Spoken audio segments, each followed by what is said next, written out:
So hello and good morning to this, and welcome to this Africa lunch meeting webinar, this time on crossing borders, crossing paths, tools for preventing conflicts over transhumance in the Sudano-Sahel.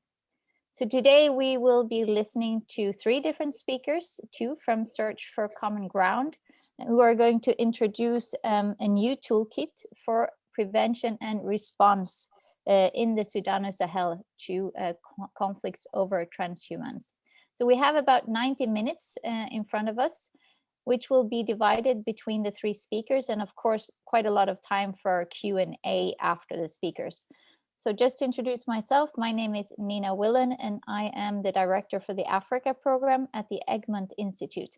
And with me today, I have three different speakers. I have Charline Burton, who is the executive director for Search for Common Ground.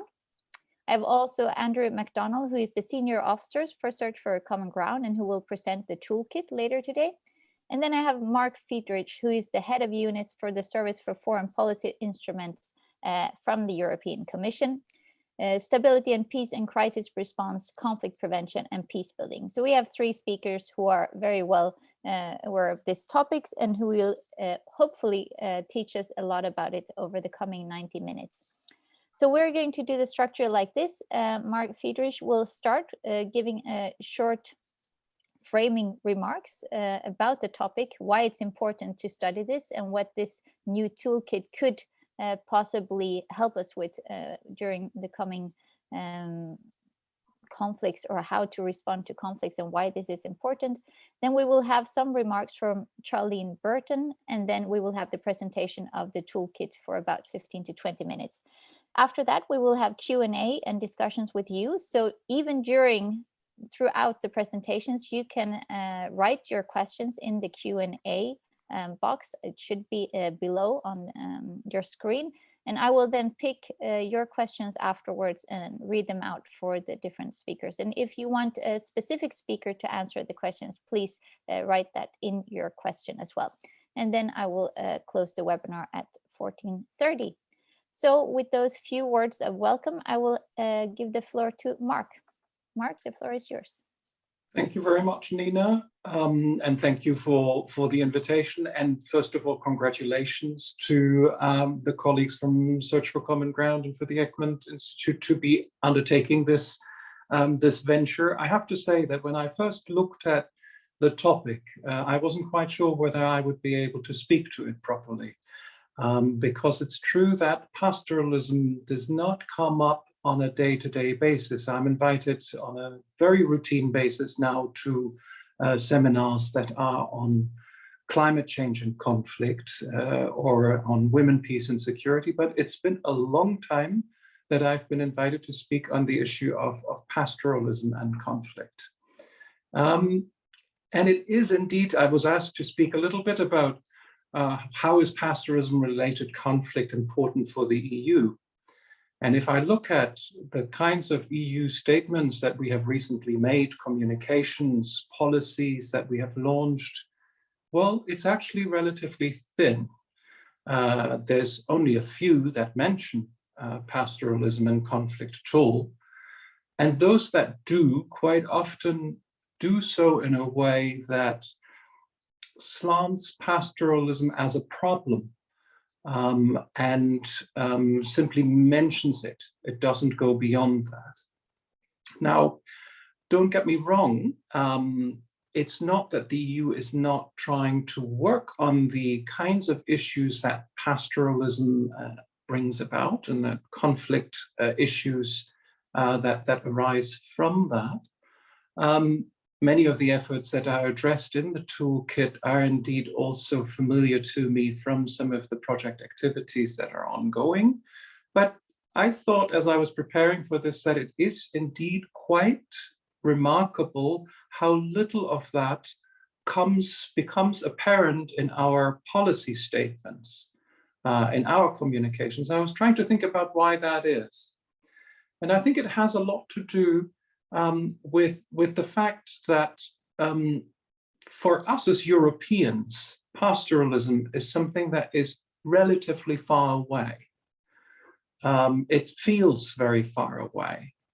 It is not an issue that fits with the kind of partnership sort of discourse that we now favor in our relations with other countries. We've moved a little bit from development to partnership. And for a lot of issues that are on the European agenda now, that makes sense. When we speak about migration, when we speak about violent extremism, when we speak about digitalization, when we speak about climate change, those are all issues that affect Europe as much as they affect Africa. Pastoralism does not. And I think that is one of the reasons why we have a tendency in the EU to look at pastoralism as something that is somewhat alien and exotic, and where we either then tend to romanticize it whenever it has something to do with nomadic forms of life, or alternatively, we look at it as a form of life, a form of production that is on its way out, that has run its course, and that is likely to be overcome by the modern age sometime soon.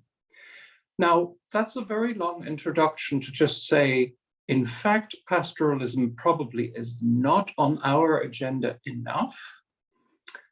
It probably never will be as big of an agenda item, and doesn't need to be as big of an agenda item as climate change or something like that. But I think what the manual or the toolkit very usefully does is it complicates our vision of what pastoralism is. And to all of those of you who haven't looked at it yet, I think there's a few elements in there. Just looking at the pictures in it, you see there pastoralists who are herding their sheep, their cattle from their motorcycles. You're seeing cattle walking or going through the center of Nairobi. It helps all of us who have wittingly or unwittingly preconceptions about pastoralist lifestyles to question those. And it gives an easy way in on a lot of different topics on how you can actually try and address some of those issues. Because as the toolkit makes clear very easily, that is where we oftentimes fall down. We find it very difficult to engage with an issue where populations are moving about, where they're crossing borders. I think we as European policymakers oftentimes also are confronted with policymakers in our partner countries who have similar preconceptions as we do about these lifestyles. And therefore, we tend to marginalize what, as the toolkit rightly puts, is several 100 million people who are depending on pastoralism in one way or other, and who do not conform to our preconceptions of them. So I think that is what I would want to say at the start of this discussion. It is an issue where the toolkit really helps us, and I think particularly at this moment in time where many of the colleagues, the EU colleagues and delegations are undertaking conflict analysis and are undertaking programming for the new development and cooperation instrument. This is an extremely timely tool to make sure that this issue that is so important can actually be pushed into the policy agenda in a meaningful way by asking the right questions. And for that, I thank the colleagues from Search for Common Ground very much so. Thanks very much. Thank you. Thank you so much for this introduction, which I think mirrors the impression that many of us Europeans at least have of pastoralism as something a bit exotic, a bit strange, that we're not completely aware of what the extent of its use is. But as you said, several 100 million people are depending on this. So it is an important topic to tackle. And I think that this is, as you said, a very timely publication and toolkit made by the Search for Common Ground. I'll leave the floor to Charline to discuss this a little bit more. Thank you very much. For those who don't know me, I'm the Europe Director for Search for Common Ground and based in Brussels, and it's a pleasure to be at Egmont. Thanks for organizing this event today. Yeah, so I'm really excited and proud to have this toolkit to present, and I hope that some of you have had the chance to already skim through it. I know the link was sent this morning. I hope you'll have more time to deep dive into it during my colleague's presentation, but also later on. What we're really aiming today and in the future is to have this toolkit disseminated to as wide as possible an array. We want everyone who's involved in that region to be able to look at this toolkit, because what we came to realize after years of, we're a 40 years old organization doing peace building.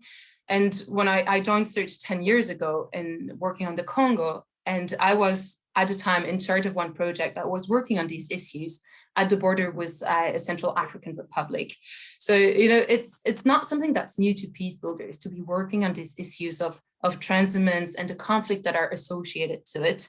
In fact, the conflicts have been emerging ever since, the pastoralism and farming communities have been in touch with one another. So ever since the beginning of history. But what we're seeing recently in the past few years, I'd say the 3 years, is really an increase in the number of casualties and the violence that is associated to pastoralism. In fact, if you look at the report, you'll see that there's a threefold increase in the number of casualties involving pastoralists from 2017 to 2019. And so we've really seen this as a trend, a growing number of casualties, a growing number of conflicts. And it's sometimes an ignored conflict or a very poorly known conflict. For instance, everyone knows about Boko Haram, but little do people know that, 2 years ago, and even I believe last year, the number of casualties from conflicts from farmer herder disputes was higher than the number of casualties from Boko Haram. So for instance, a personal example that I've lived it when I was in Nigeria in 2018 in Plateau State. You had ethnic Fulani and Barom herders who were blaming one another for a series of unresolved cattle theft, and eventually this escalating into a 2-day violence and killing of civilians in Barkin-Ladi. And there were 160 people who were killed during these 2 days. Most recently, you might remember of the Ogosagu, city in Mali, where another 150 people were killed, and which led to a cycle of rivalry and revenge in that same area. And that went over farming and herding communities who were also sitting on different divides relating to their ethnic community. There is an interrelation, and also sometimes an association of ethnic background and such practices of herding or farming communities. So we've seen this growing and growing, sometimes being misunderstood, misinterpreted.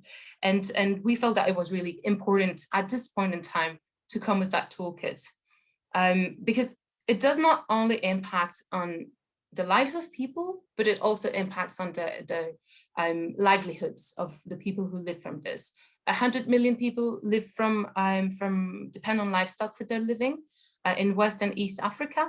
And the vast majority of them, not all of them, but the vast majority of them live below the poverty line. So it's hugely important also to address this from a perspective of, preventing people from going into poverty, being able to make a living and being able to sustain their families.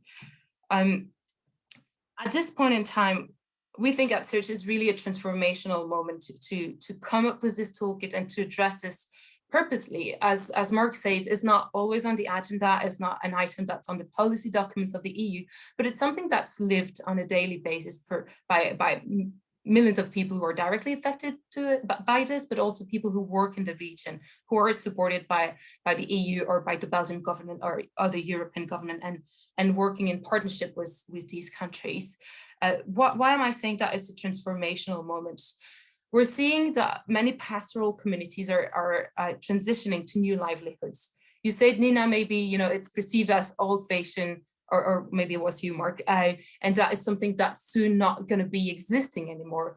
And it might be partially true, because we're seeing new trends of coping with the climate insecurity, with the conflict insecurity, and we're seeing new ways of doing migration. And so the way we have seen herding in the past is evolving.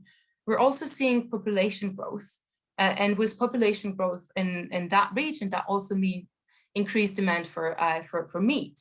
That also means that we must consider how to intensify production of both livestock, but also farming. So moving away from some traditional methods.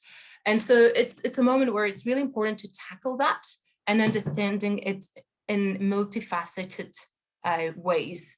And when Andrew talks to the toolkit, you'll see that we've made it really concrete, the links to climate change or to gender.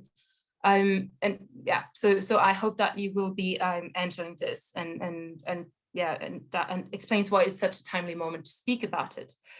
And before I let the floor to really deep diving into the toolkit itself, I think it's also important to note that it's a very good example of how communities of practice can go beyond their own very narrow community and expand to others across, you know, we work in the peace building field, but we believe that what we're doing and the lessons that we've drawn from our decades of experience in the region can be also very useful to those working in the other aid sectors: development, humanitarian aid, stabilization, governance issues.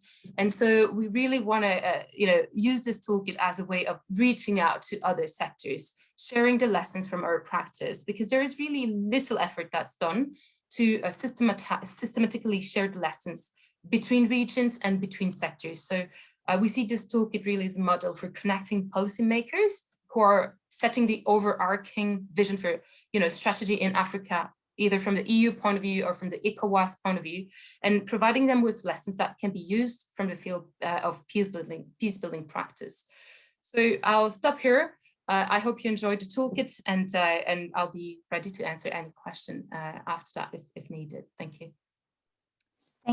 Thank you so much, Charline. I think that you put the right words to this. It's not just about crossing borders in the literal sense, in terms of crossing borders and crossing paths, as the title for this webinar is, but it's also about crossing borders between different sectors, as you just said, about development sectors, about conflict prevention sectors, and also about climate change and demographics. So there is a huge intersectionality, let's say, in these different topics. So with these words, I'm going to give the floor to Andrew to present this famous toolkit. Andrew, the floor is yours. Thank you so much, Nina, and thanks again to Egmont, to Charline, and to Marc for the great opening words. So I'm just going to share my screen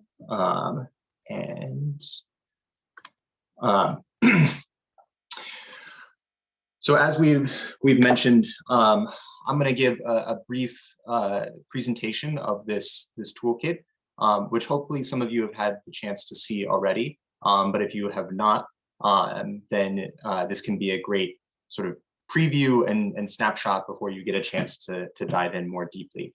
I'm just going to talk about three things: why we decided to develop this toolkit in the first place, a brief preview of what's inside, and some overarching lessons and takeaways.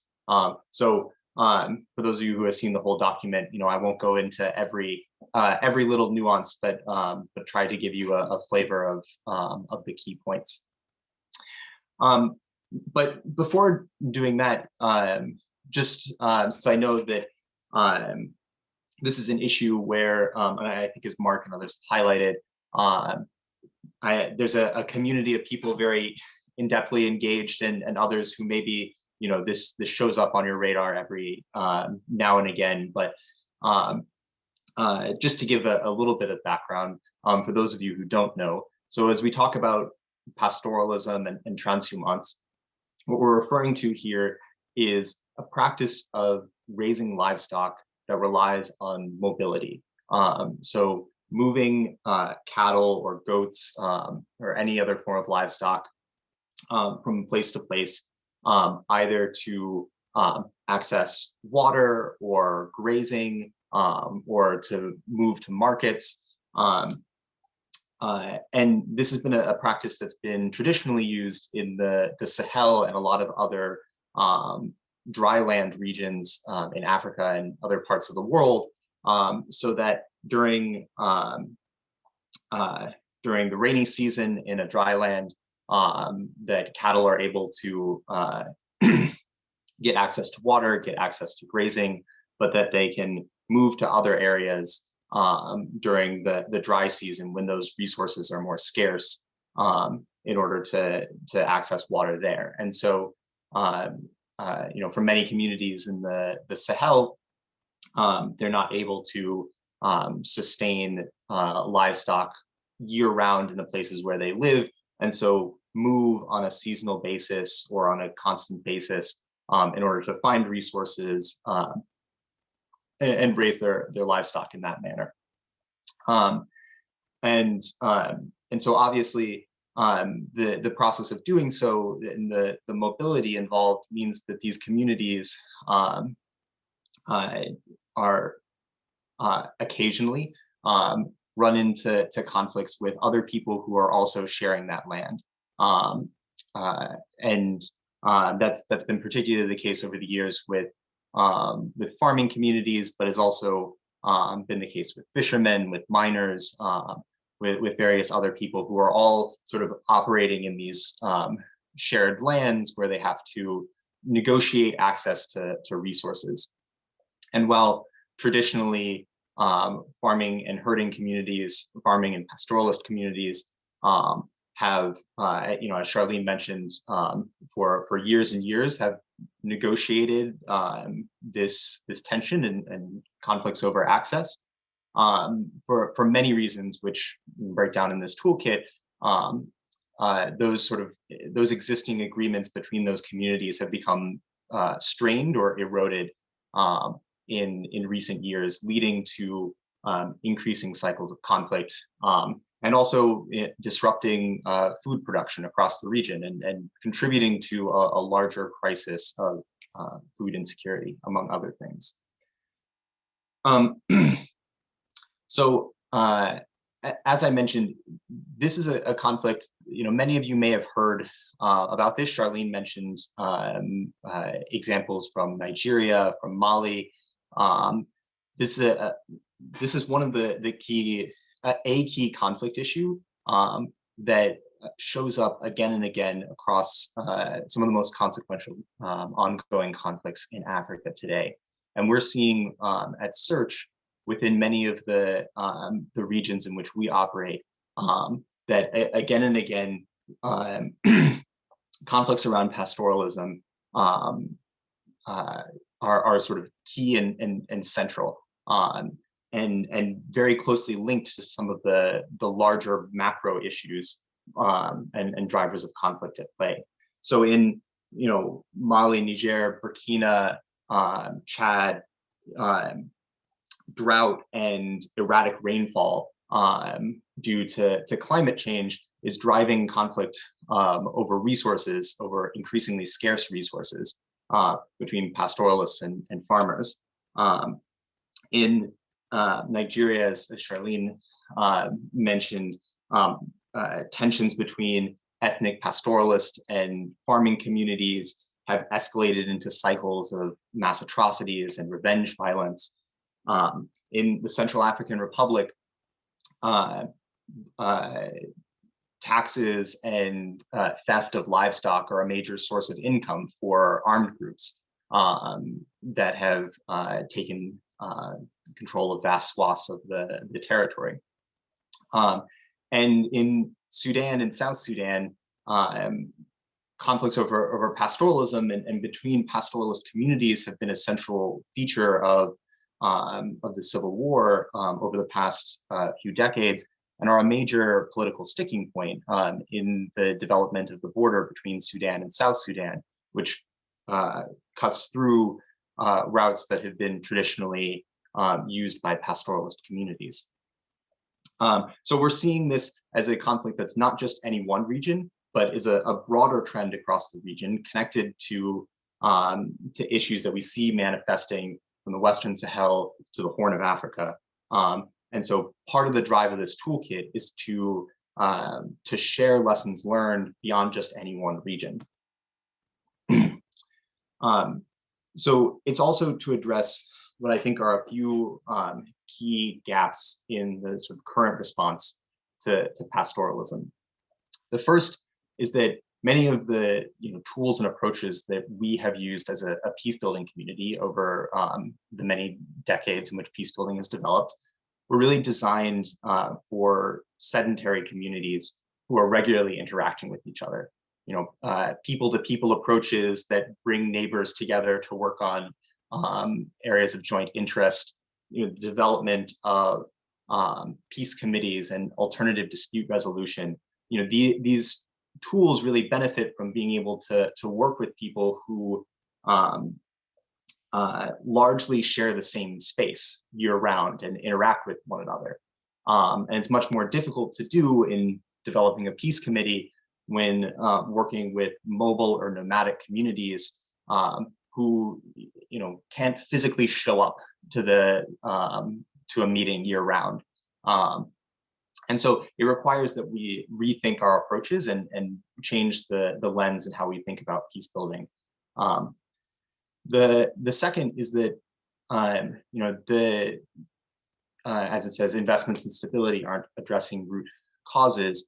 There's been a lot of work being done in the region to respond to this increasing violence that Charline mentioned, with the development of peace committees and alternative dispute resolution mechanisms and security-focused responses to respond to conflict. But the root source of a lot of this conflict is, among other things, tensions over who has access and control over land, which is a challenge that is not necessarily going to be addressed by peace builders alone, but is central to the vision of how do we do agricultural development in sub-Saharan Africa? To what extent are we supporting do local governments support the privatization of land and water resources? And how do we negotiate those competing interests between an ever-growing population? And at the moment, a lot of the development initiatives and humanitarian initiatives and governance reforms are implemented with conflict as a secondary consideration, and so we're not seeing the same sort of move towards transforming the root causes of conflict. And last but not least, for the people who are working on this issue, and I think Marc framed it very well. This is for many staff at the EU or at embassies stationed across the region. This is one piece of a much larger portfolio. It's one thing that one part of conflict, one part of stability, and there's a vast body of knowledge about pastoralism and livestock and conflict. We did a literature review for this project that unearthed some 600 sources, academic literature, and program evaluations from just the past 10 to 15 years. But if you're an embassy staff sitting in Abuja who doesn't know very much about livestock, you don't have time in your life to read 600 academic journal articles about livestock and conflict in order to get a sense of the sort of complexity and to get a practical guidance on what you should do in response to this conflict. So there's all this information, but much of it isn't accessible in an easily digestible fashion for people. So that's where we wanted to develop this toolkit. And what it is a reference for funding agencies, diplomatic staff, program implementers, as to inform the way they design interventions on pastoralism.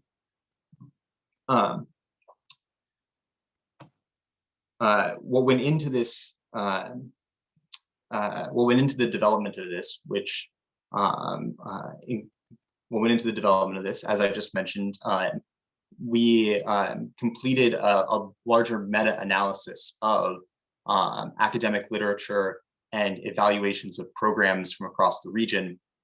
The findings of which some of you may have seen, we released later last year in August in a literature review, Pastoralism and Conflict in the Sudano-Sahel, a review of the literature. And then was supplemented by additional consultations with pastoralists, with donor agencies, with program implementers, and of course, with a lot of input from my colleagues across the region who have been dealing with this or working on programs related to this issue for many years. For those of you who have had a chance to crack this open, you may have already seen, but what's inside of this, the main body of the toolkit is a menu of intervention strategies. So we recognize that there's no one-size-fits-all approach to resolving these issues across the region. What's working in Burkina Faso is not necessarily going to work in Central African Republic. And it's not our interest to try to, fit everything into a box. What we want to do is to help people make more informed and guided decisions as they analyze the needs of their own context. So the main body of the toolkit consists of this menu of different intervention strategies that have been employed across the Sudano-Sahel within the past 10, 15 years.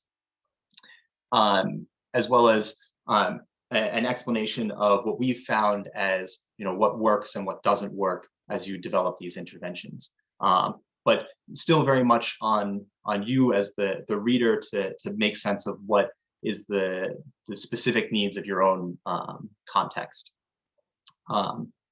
As well, for those of you who are new to this topic, we have a brief sort of explanation and background of the conflict dynamics that we've seen across the region, as well as specific case studies of programs and policies that sort of exemplify these intervention strategies.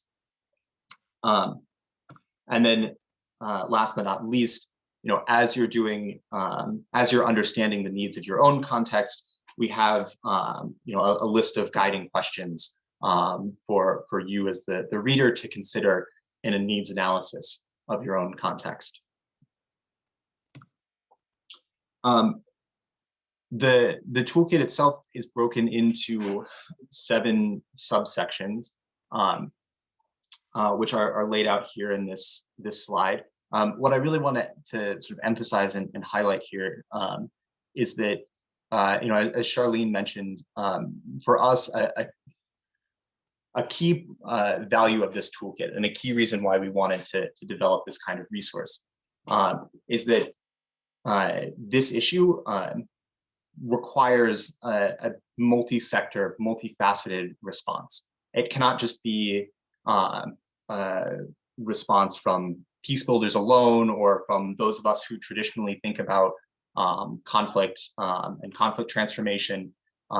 If we really want to see a transformation of this conflict, we have to approach it through a lot of different lenses and angles, and need to have alignment between the priorities for the development of rangelands, with our conservation goals, with peace building and conflict prevention.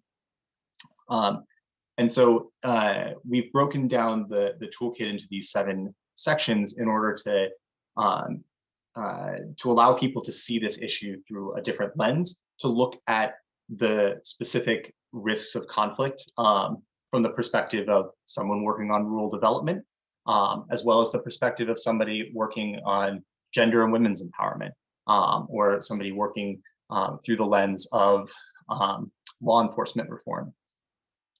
And each of these offer different types of intervention strategies and a different lens for looking at this issue, understanding that ideally we would have an approach that marries all of these together.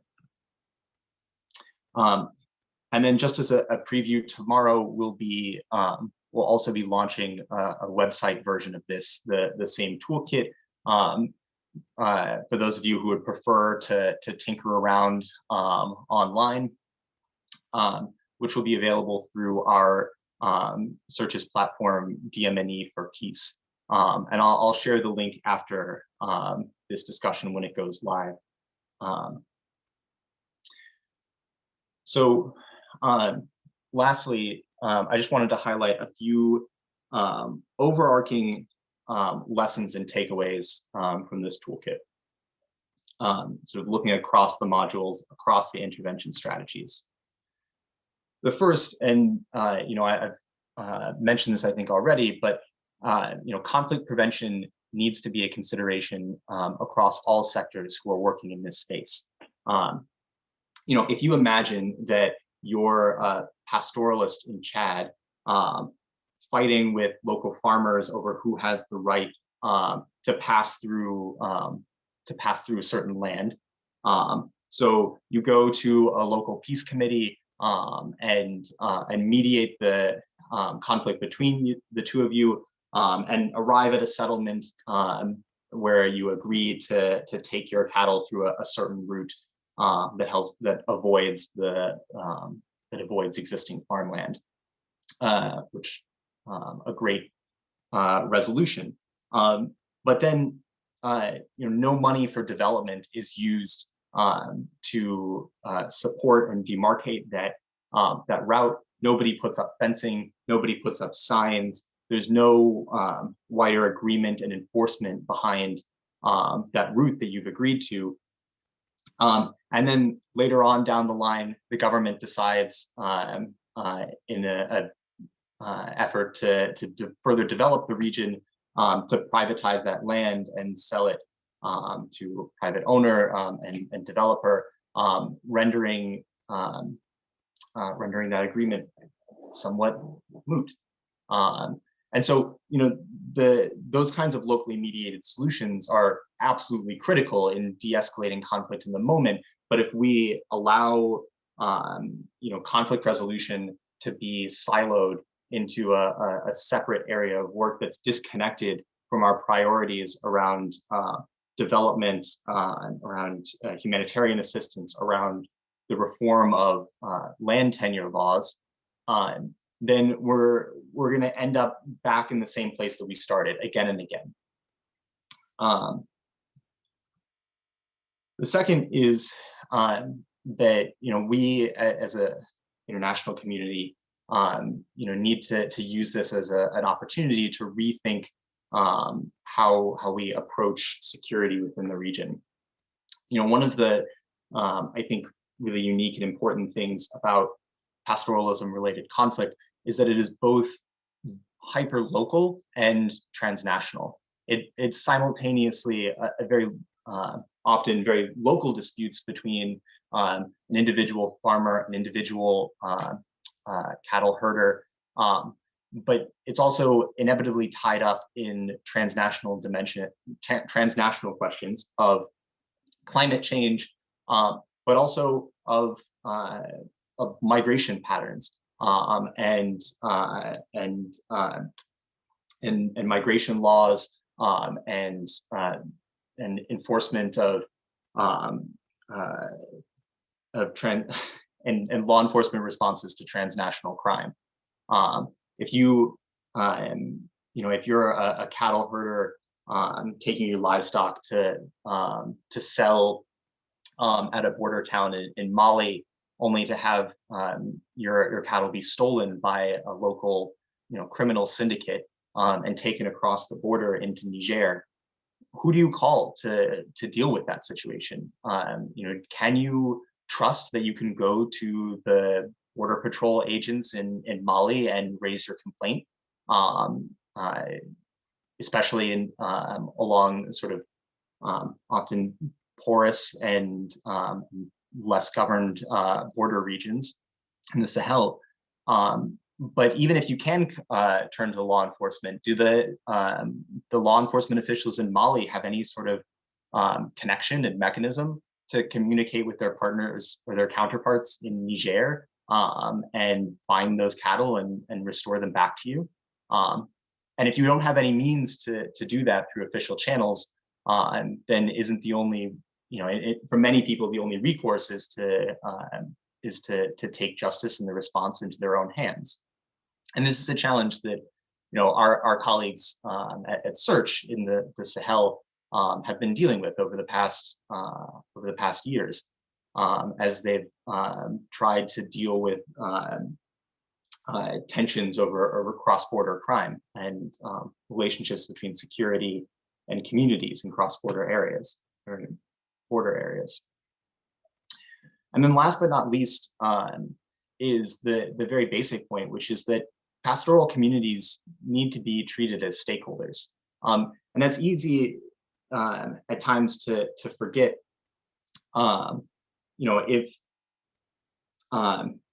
If you're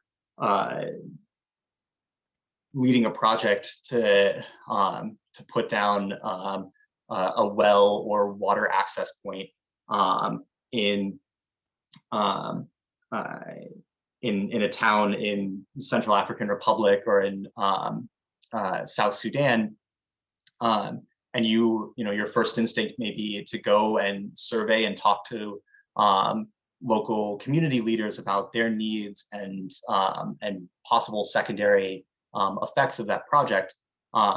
But you're much less likely in many cases to think, I should also go and interview the pastoralist herders who travel down from Sudan, who are in an entirely other state at the moment, but who still depend on water access in this area, and who are also stakeholders in access to resources. So, we've seen again and again across the region that, pastoral communities who often are further remote from capital cities, who may be on the move and mobile and more difficult to access, and who may speak different languages than the others in settled communities who we're more familiar with. It's easy to forget that they are also essential stakeholders and to let them fall to the margins, as many people have for decades, if not centuries.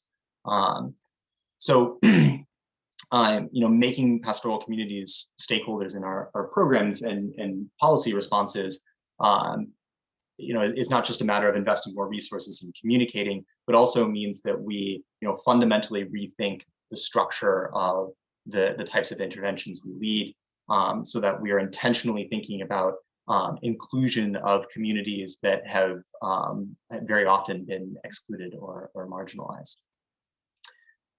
So I'll stop there. And again, this is just a preview of the content of the toolkit, but I'm happy to talk more about any of it in the Q&A and keen to get people's reactions and responses. So thank you. Thank you so much, Andrew. That was a fascinating presentation of the toolkit, and we have quite a few questions already.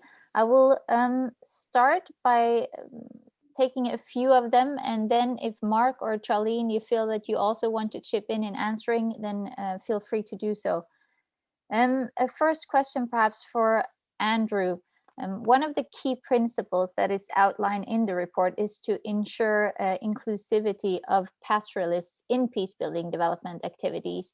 But how can we do this if the populations keep on moving all the time? Yeah, absolutely, great question. And I think, you know, what I would stress is that, you know, I don't want it to sound like pastoralist communities are completely inaccessible, or that people haven't figured out ways of communicating and engaging with pastoral communities. It can be sometimes more difficult or more labor intensive or more resource intensive. But, you know, many pastoralist communities across the region will live in a particular settled area for a portion of the year, and, you know, migrate seasonally.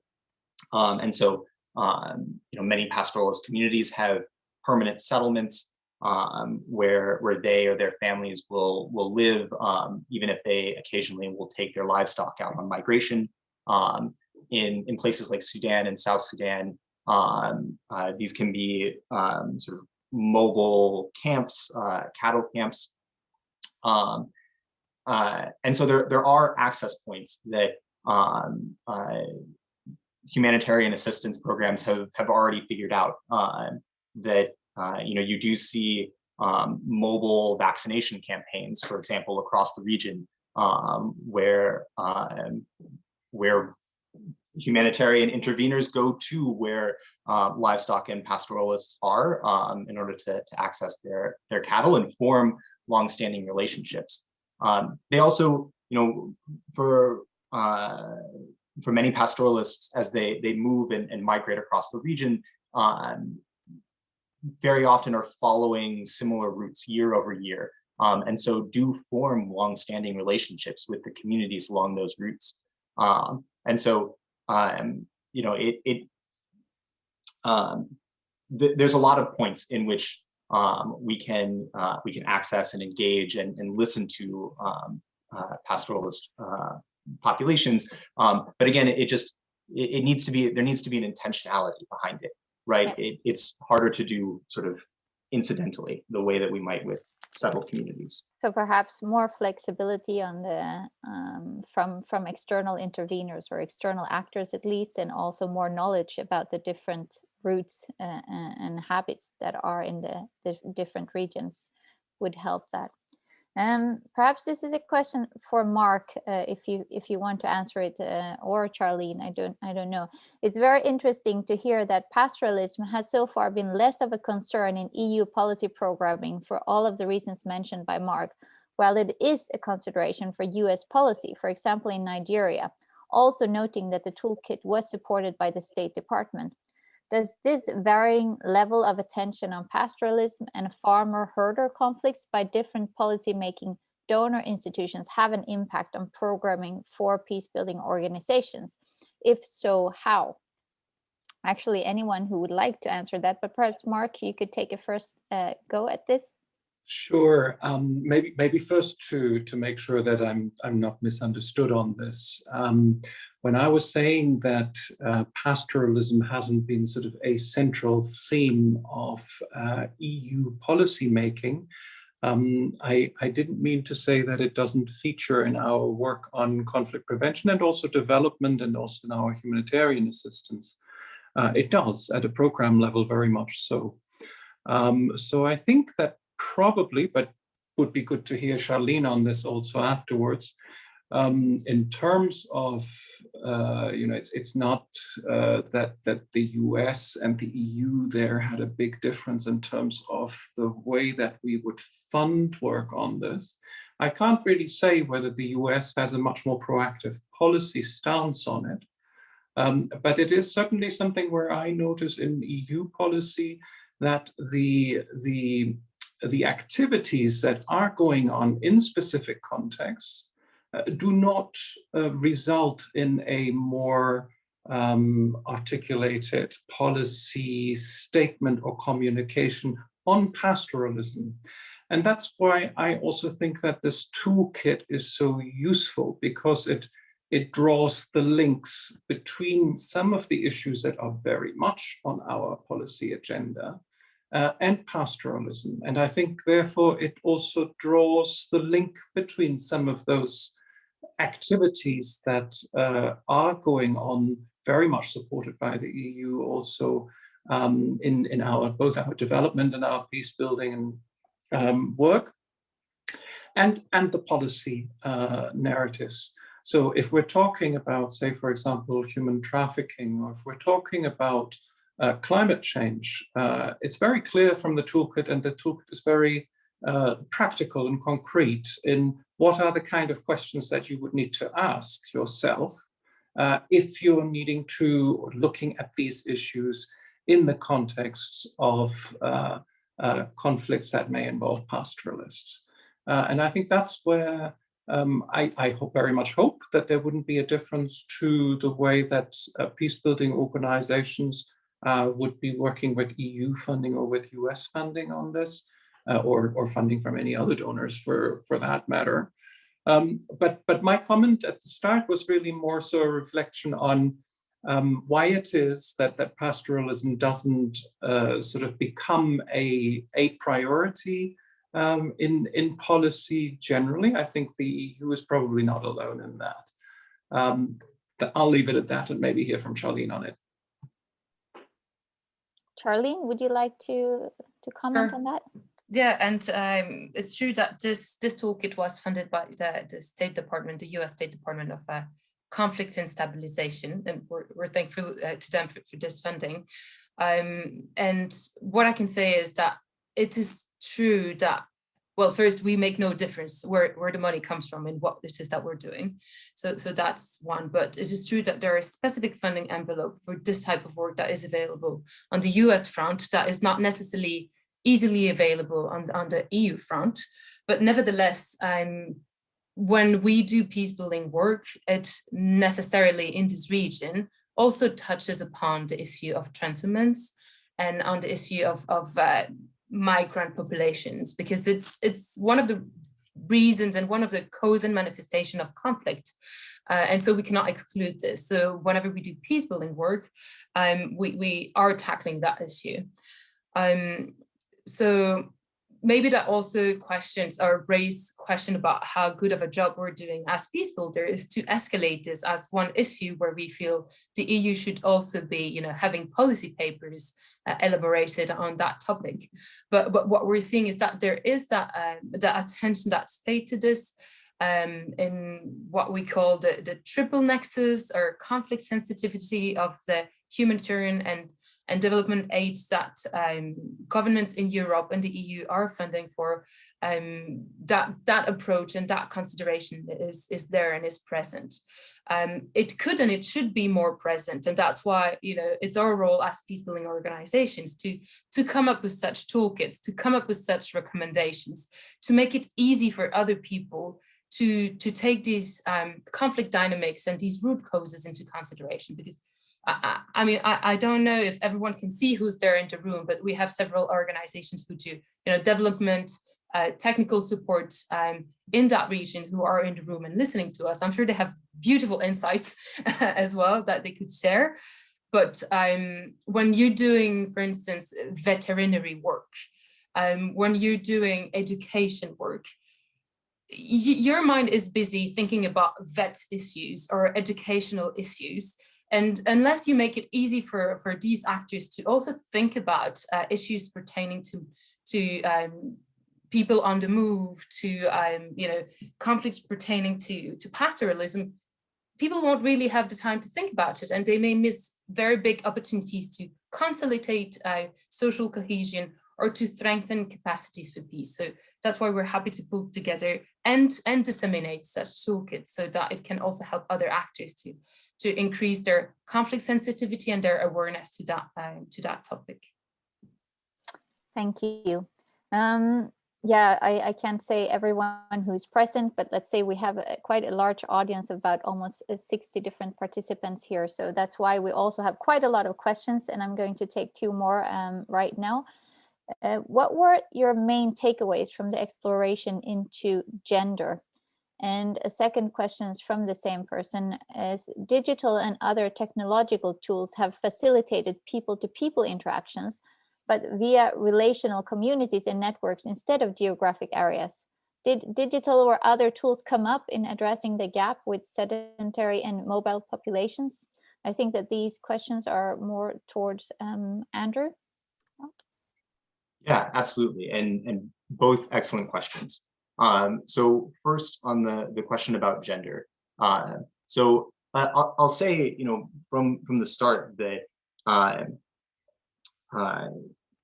as we were doing this review and research, we pushed very hard to find as much information as we could, and existing research about the intersection between gender, pastoralism, and conflict.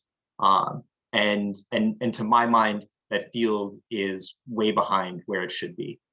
So I will share some responses, but I do want to stress up front, for those of you who are working in this area, this is a great place to invest further in research and analysis. It's desperately needed.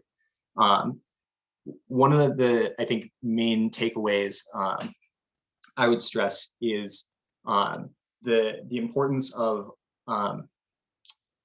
seeing the difference between authority and influence within communities. And what I mean is that, when we look at who are the stakeholders who hold authority in pastoralist communities, who hold authority over resource management in many of the areas in which we're working, there are, largely traditionally men.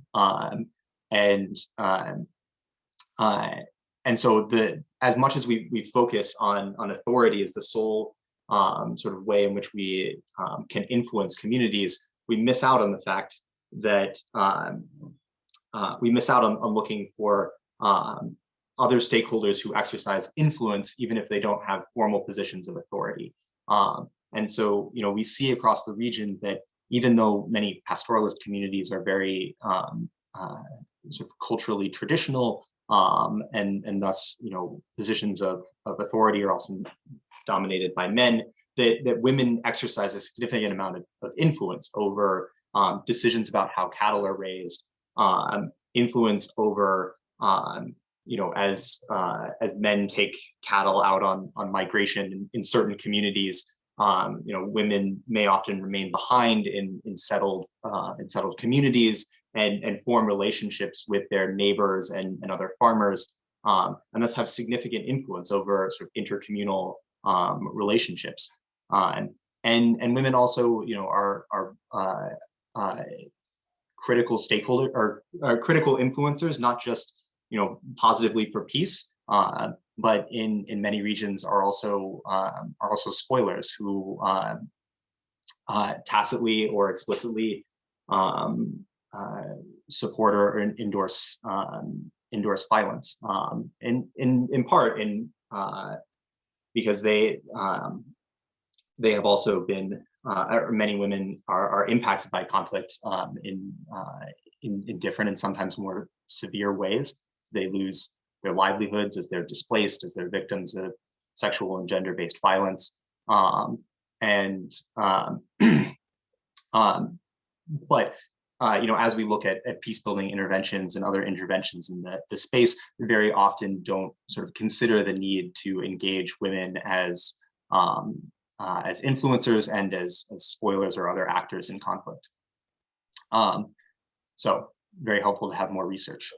Perhaps I could just chip in on that one about the gender aspect. I'm just thinking that that's also the case, not just for pastoralism, but in conflict settings quite regularly, that the women don't have formal positions, which means that then they're not used as points of interlocutors for external actors. And this then becomes a vicious circles where women are constantly put on the sideline, and that is reinforced, this sidelining positioning, because they don't attain these formal positions. So a vicious circle. So I think that that's important that you're saying that we're way behind on that, because it's not just in this area, but in basically in all area when we come to conflict prevention and conflict management, to actually pick in those actors on the sidelines and take them into positions of stakeholders. Sorry, I'll let you go on to answer the second questions on the digital and technological tools. Yes, also a very good question. I think in part because we see in many parts of the region that we are at an inflection point where as we're thinking about communities that operate, out, maybe sort of further out into the margins or in borderlands that maybe have very limited access to telecommunications services, that, for many pastoralist communities as well as other settled communities, there's still a need and reliance on sort of word of mouth and other sort of non-digital methods of communication. But we're also seeing, to Marc's point, a point that I do want to stress, that it's sometimes tempting to think about pastoralists as in that kind of exotic manner, people only communicating by word of mouth, but we're absolutely seeing a wider adoption of various sort of digital and telecommunications technologies across the region. There was one example that was raised, one of the people we were speaking to in Sudan mentioned that as they were forming this sort of local peace community committee to manage a sort of pastoral migration corridor, that some of the youth who are part of the committee spoke up to say, hey, maybe one thing we can do to help prevent conflict is make sure that all farmers and herders, as they're traveling around, carry their cell phone with them, so that if they see crop damage or cattle incurring onto their land, that they can take a picture of it and send a message to the local community leader and act and respond much more quickly. I think we also, there's a great example of some work being done by Invisible Children in Central African Republic, where they've been recording messages, like messages of peace from a settled community that Pastoral has come through, and sharing them through, saving them on phone SIM cards, and sharing them around through pastoralist communities in that way, which is a way that many pastoralist populations in that region, share music and other media. And so we are seeing the mobilization of these new tools to positive effect. But I will end by making a plug that, these points are covered within the toolkit, but it's also something that came out as requiring a lot more research, especially as technologies are constantly developing, and new emergent technologies are coming out. So we are producing a follow-on, very short extra module, which will be released later in the year, that's specifically focused on the use of emerging technologies in peace building. So we'll share that with folks when it's ready. Thank you. So you're kind of saying that the digitalization is also useful to facilitate reporting in a faster and more flexible way, and also to get perhaps faster responses then, if you're able to communicate quicker between local community chiefs or people in the field, let's say. Two questions, short questions perhaps for Charline. Will the toolkit soon be available in French? And then a second question from someone living in Ghana who is interested in wondering if there is any such research or project ongoing in Ghana, and as a graduate research student, is there any project that he could be involved in? So perhaps if I think that both these questions are actually for Andrew. Andrew, please help me. Yes. To the first point, so yes, it is being translated into French. We will release a French version hopefully in the next month. So look forward to that. I'll share around with all the people who have been who received the English version. I don't have a good answer to the second question. I mean, I know that there is some work being done in Ghana, but I couldn't point you to much specifically, except to make a plug for I know that the YNAP, the West Africa Network of Peace Builders, has been very involved and engaged on this issue, and so if you are there in Ghana, that they would be a great people to connect with. I'm sure that they would know more than I about what's being done. Yeah, thank you.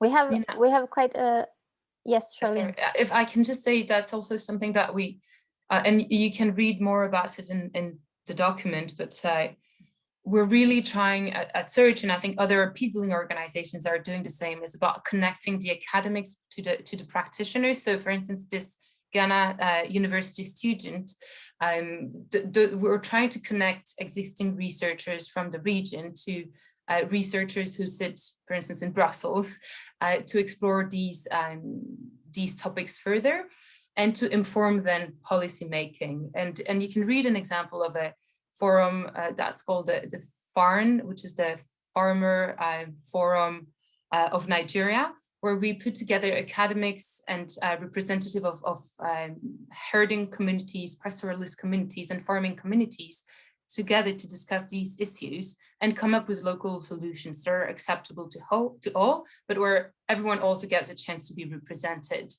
And that's the kind of approach that we're also trying to have to answer the first question that was about representation and how to access people who are on the move. So it does not necessarily only mean going and interviewing them, but it's also about ensuring that their representative have a chance to input on policy conversation and policy debates. So that's what I wanted to say with regards to that question about how to get involved as a researcher in a Ghanaian or Nigerian university. Thank you for clarifying that. Just wanted to read out one comment from one of the panelists, Christina Di Macula, from the International Organization for Migration has implemented an early warning system in West and Central Africa to prevent conflict by notifying communities along the transhumance routes of impending movements. And we're also working with the Search for Common Ground in Nigeria on aspects of this. And you can find the link in the chat window below here. So we have a longer question or comment here. And let's see who wants to pick this one up. And bear with me because it's quite long. Thank you for the toolkit of Search for Common Ground. When I had an overlook of the work this morning, I didn't find the work that is ongoing in the multi-stakeholders Congo Basin Forest Partnership, where the N'Djamena Declaration of 25th January 2019, not that of 2013, on the need to guide regional transhumance dynamics by giving greater consideration to issues relating to security, management of large fauna, and the increasing degradation of ecosystems resulting from climate change with the Central African Republic, DRC, Chad, and as observers, Niger, Sudan, and South Sudan, as a basis for engaging towards negotiations between the DRC and South Sudan in Nigeria in 2019, but aim to be a model for close institutional and organizational cooperation in a cross-border landscape approach for the Zone Sahel and for the Northern Equatorial Africa. Could this information and concrete cooperation be circulated with the toolkit of Search for Common Ground? So I realized that that's quite a long comment and quite a long question that you might not be able to answer straight away. Perhaps if you could take a look at the question and the comment and then maybe answer it later if you find that's possible, or we can put you in touch directly with the person who asked that question. I have another shorter question. What specific approaches would you suggest to design peacekeeping interventions that may meet the needs of local populations and prevent conflict escalation?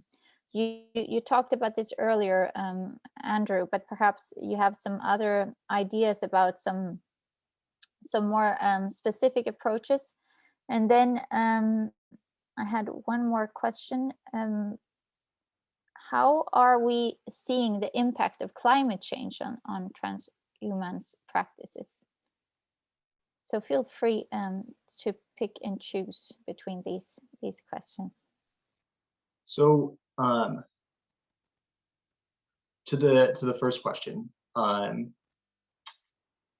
you know, I would only hesitate a bit to offer, you know, some more concrete suggestions, because I do think that you part of what we want to convey with this toolkit is that we don't have sort of one size fits all solutions, and so to speak in the abstract about what peace building solutions are effective or more or less effective in engaging with mobile populations, a lot of it just depends on the sort of specific needs in a given place. What I will say is that I think that I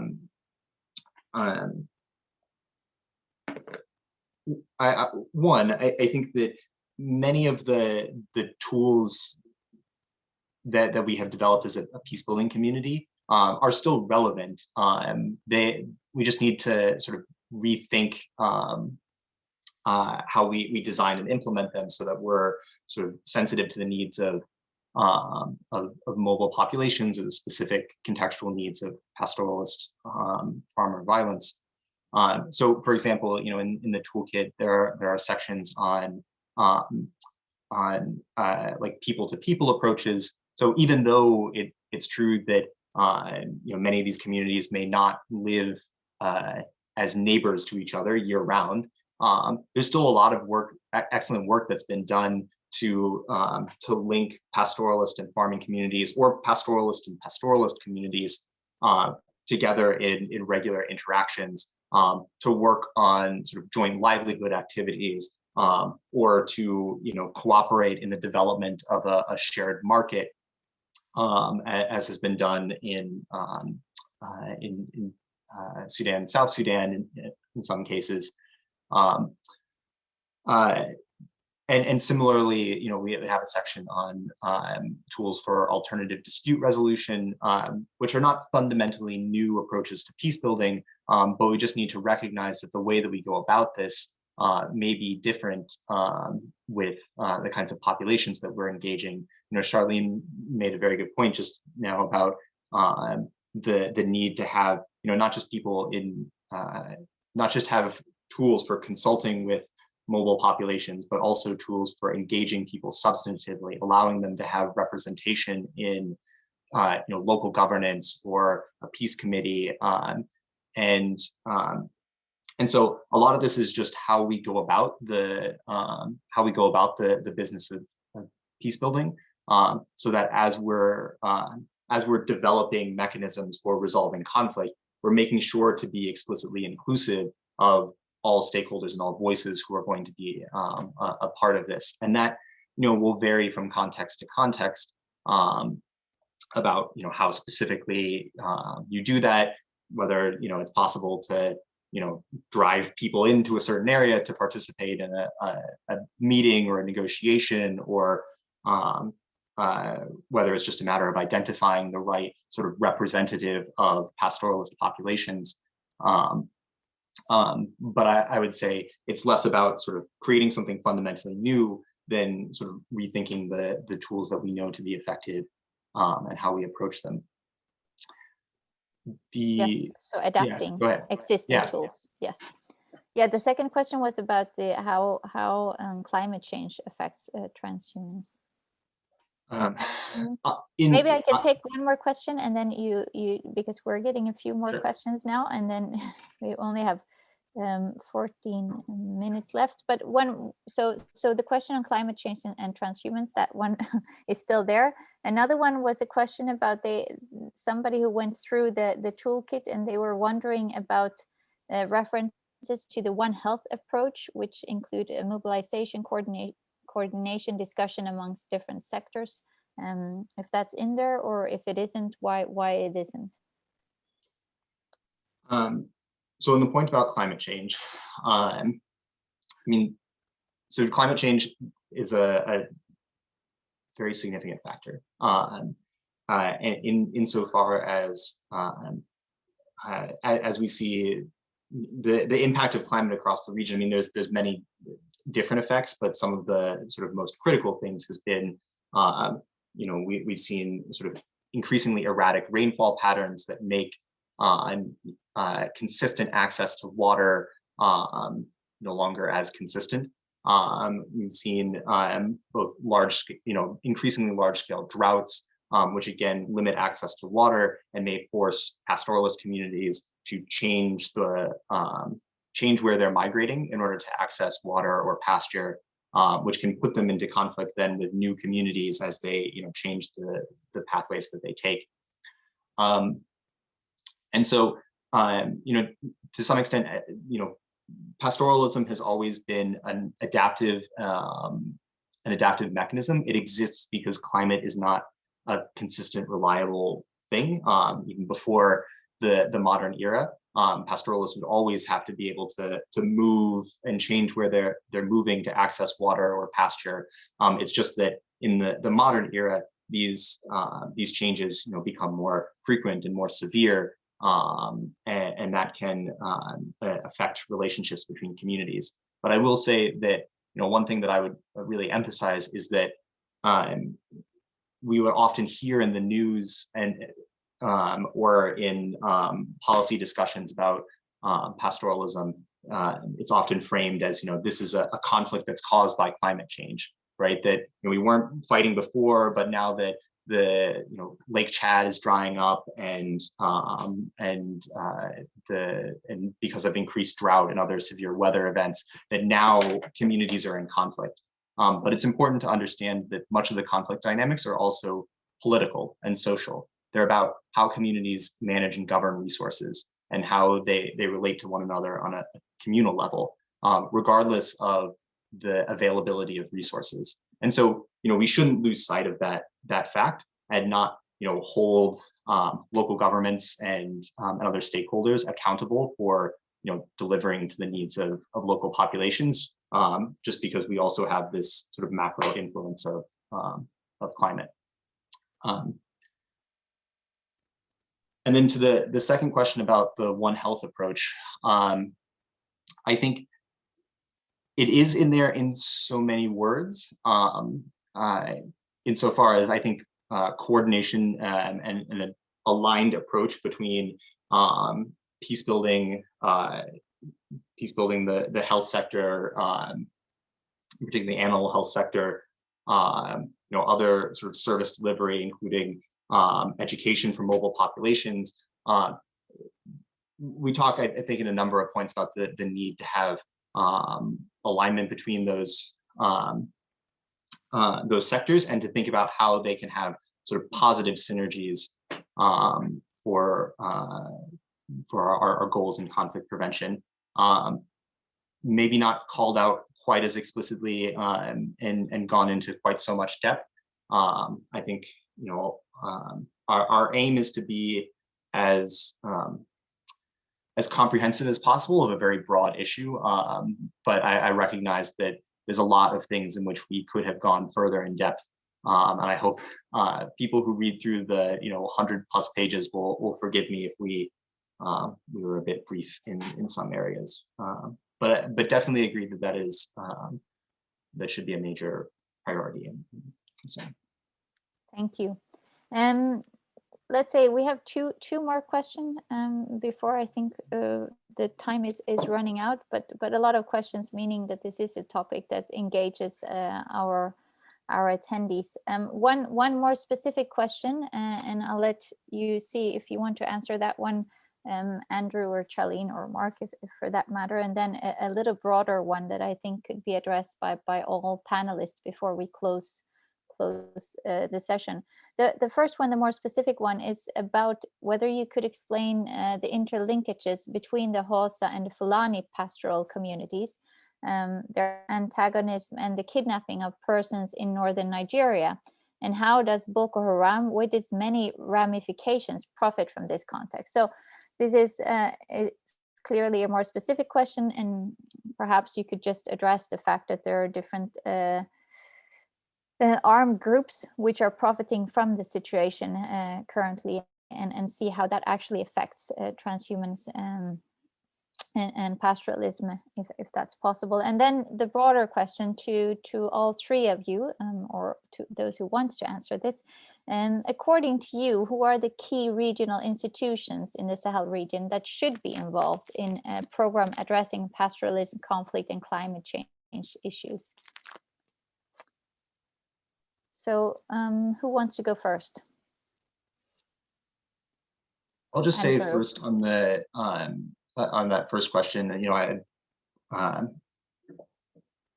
can't go too much in depth. I think I would particularly defer to, you know, my colleagues in Nigeria who, you know the context and the specifics even better than I.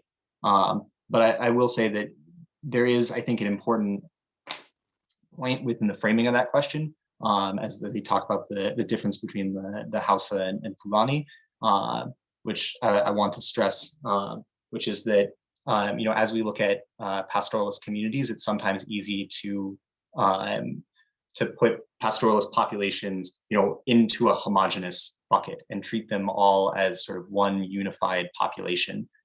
Whether we're talking about, you know, treating all Fulani as if they are the same population, when there's a lot of internal differences among communities, and you see that, you know, there are many Fulani communities who are pastoralists. There are many Fulani who are not actively practicing pastoralism, even if it's part of their sort of cultural identity. And there are, you know, Fulani populations who, you know, closely intermix and intermingle with other ethnic groups in Nigeria and elsewhere.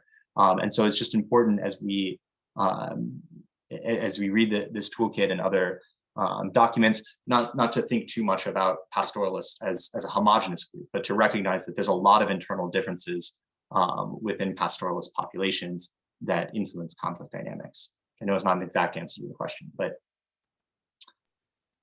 I think you touch upon the most important issue there. Charline and Marc, would you like to briefly reflect on the second question about which regional institutions that you think should be involved in the Sahel region? Marc? Yeah, sure. I'd be happy to come in on that. Maybe just one more general remark before coming to the question.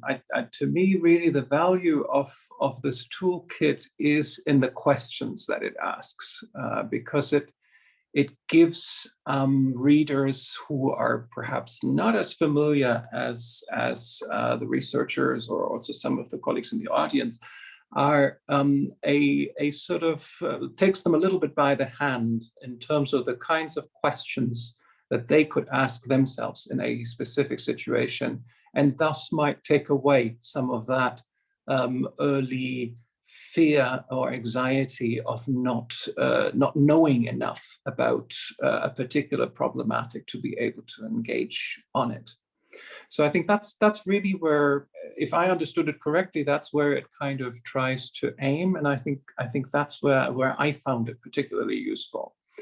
Now, in terms of the question of the regional organizations, well, you would think normally it should probably be virtually all of the regional organizations on the continent, but probably not through the lens of pastoralism as such.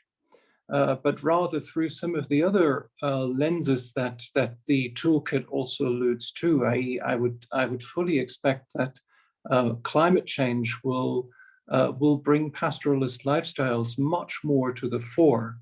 If we're looking at the digital agenda, then clearly, and Andrew has referred to some of that, there will definitely be organizations who will be concerned by that.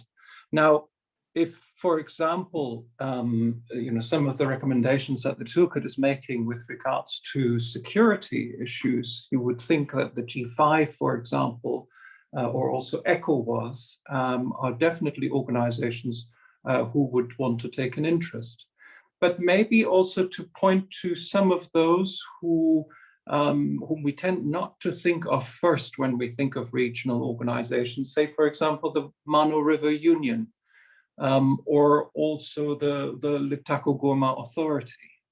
So these have been created in completely different contexts for completely different purposes at the time, and they don't necessarily function optimally at the moment. But they do have mandates that would allow them to work cross-border on issues like this in regions that are quite key to the question that we're concerned with here, pastoralism and conflict. I'll stop here. Thank you. Charline, a last word? Yeah, thank you. I fully support what Marc was saying about virtually any organization that, you know, multilateral initiatives that exist that should be reach out to, and to whom we should be working on these issues. What I'd like to say, in addition to ECOWAS, CEDEAO that was mentioned, it's important to look at what are the existing trans-border initiatives that exist and work with these ones. So for instance, I'm thinking of one which is the Lake Chad Basin Commission, for instance, is one example. But there is the state-driven processes that are important and fora, but there is also other organizations that are transnational by nature.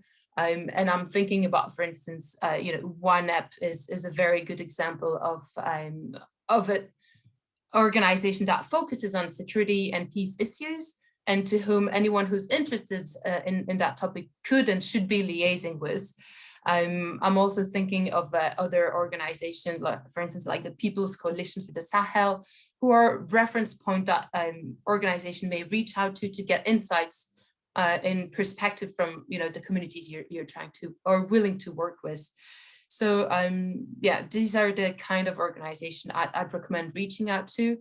And I'd say this guide is not meant to be and doesn't have a list of all the organizations you should reach out to. It's more about mental mechanisms on how to go about that issue. And then everyone is free to obviously adapt this to their local context, which we have no pretension of knowing better than someone who does very specific work on agriculture, veterinary work, or building of roads in a given area. So that's a guide for you to use. Thank you so much. Thank you to all speakers today at this webinar. I think that we've all learned that pastoralism draws together different topics such as climate change, demographics, food production, but also food security and food insecurity, demographics, showing how these different topics feed into each other in both a hyperlocal and a transnational way, as Andrew mentioned, but also proving why it's important for a multi-sector approach to tackle these issues and to deal with them more generally, breaking silos between the different topics and also showing how they interact with each other. So to conclude, I hope that this webinar has succeeded in making pastoralism a bit less strange and exotic, and also allowed for us all to question our assumptions and question our own perceptions of pastoralism. So thank you so much to all speakers. Thank you, Andrew, Marc, and Charline, and thank you also to all the attendees. And feel free to look up, and you can see the link in the chat window, and all of the attendees have received a link to the toolkit earlier today. So thank you so much for today, and see you at the next webinar. Thank you. Thank you. Bye-bye.